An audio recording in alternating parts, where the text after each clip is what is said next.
All right, President Trump continues to make waves in this first 100 days of his administration as he is just relentlessly attempting to weed out government corruption, fraud, inefficiency, and so forth. Well, reports now suggest that the president may soon abolish the education department. He plans to do so through an executive order. And of course, this is something he's been talking about even while on the campaign trail. Well, the expected move is drawing a lot of reactions, as you may well imagine, frankly, from both sides of the aisle. But what exactly why is he targeting the Department of Education? And what would happen if it actually is abolished? Well, those are some good questions. And here to enlighten us on the matter is Meg Kilgannon. She's a senior fellow for education studies here at FRC. She previously served at the Department of Education as the director of the Office of Faith and Opportunity Initiatives during the first Trump administration. Meg, welcome back to Washington Watch. Always great to have you. It's so nice to see you, Jody. All right. The Department of Education. I don't know of anyone who knows it any better than you. Why is Trump targeting this department? Well, it is just a department that does not have a track record of success, unfortunately.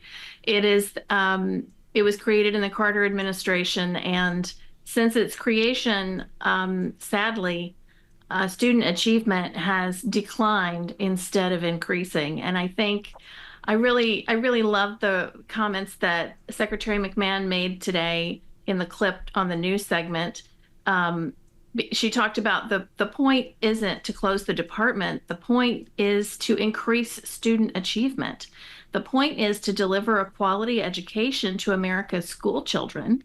We have the greatest country in the world, and our children should have the best educational experience in the world. And sadly, our scores are some of the lowest, even though we spend the most money of any nation. So something's got to give here.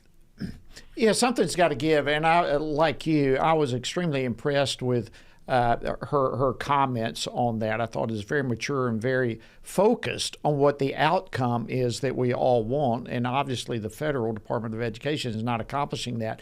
So let me ask you this, Meg. Give us some more details on what expectations there might be if this actually were to take place. Sure. Well, I think first and foremost, we need to remember that, of course, it would take an act of Congress to completely abolish the Department of Education. So we've had indications from the current Secretary of the Education Committee on the House side, Representative Wahlberg, that he's up for this and he's excited about it. I'm sure Speaker Johnson is. The question would be in the Senate, how do you get 60 votes? And so I think that there are a lot of ways that we can get to 60 votes in the process of tooling down the department. Interestingly, I think that if you were to take, for example, the student loan department, that function, and send that to Treasury, that would be they'd be much better able to handle that issue, and that would be a real bonus for America. Then if you took the function of, say, the Office of Civil Rights at the Department of Education now, and you sent that to the Department of Justice, you could, slim down the department and prove that kids are still going to school, education is still being delivered, right? There's nothing to panic about here. This is something that we can do in the States because, in a way, all of the drama about getting rid of the Department of Education is really kind of insulting to the teachers and the principals and the state executives that are really delivering education at the state level, at the state and local level. They are the ones who are responsible for getting the kids their education in the schools. Nothing that the Department of Education does from Washington, D.C. has a direct relationship to that delivery of learning, right? So it's definitely possible. And I think that I think we could look at this as an opportunity for like a get out of jail free card for our educational system in America. Right now, we have these strings that are holding us back that are coming from Washington, and we could really unleash a whole new era of wonderful learning and student progress in this country by eliminating this department. So I agree with you. I mean, this department was created by congressional action, so it would take congressional action to abolish it. But what you're saying is the president could gut it, so to speak, in a lot of ways and slim it down significantly. And I think probably at the end of the day that might be the way to go. And I would also take from our discussion, you, an individual who worked at the Department of Education, you would not be opposed to this abolishing or downsizing yourself, would you?